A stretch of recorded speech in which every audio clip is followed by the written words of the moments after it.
There are times in life when we desperately need to hear from God, but it's quiet. When we want encouragement, but there's no one, or we need direction in general, but there's silence. The room seems to boomerang any sigh, and you wonder if your passionate plea or heartfelt vent has been heard at all. It's awkward.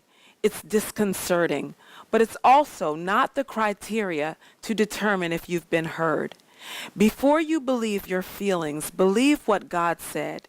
He said that He hears the prayers of the righteous, and that if you draw near to God, He will draw near to you. That His eyes are on the righteous, and His ears are attentive to their cry. Through Jeremiah, He said, "And you will seek me and find me when you search for me with all of your heart." And then James writes, "The effective, fervent prayer of a righteous man avails much."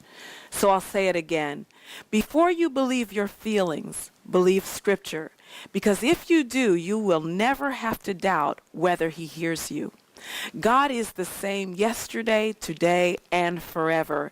And in the same way that He saw the oppression of Israel and heard their cry for deliverance, time and time again, He hears you, no matter how many mistakes you make, how many times you call, or how many issues you've got. He sees you and He hears your plea.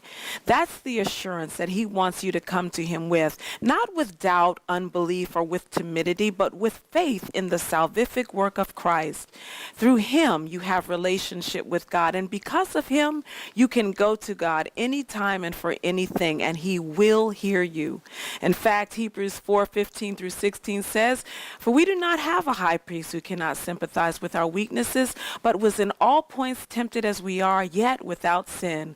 Let us therefore come boldly to the throne of grace, that we may obtain mercy and find grace to help us in our time of need." So no matter how dry the atmosphere, how isolated, deserted, or distant you feel, your Father is present, and He does sympathize with your weaknesses. He does provide a way of escape, and He is able to rescue you from temptation. So call on Him with an expectation. Stop doubting and discounting yourself in His eyes. If you cannot count on anyone else, know that He is always there, and He will always lead you in the way that you should go. He will never turn His back on you, because that's the kind of God that you serve, a faithful and able one.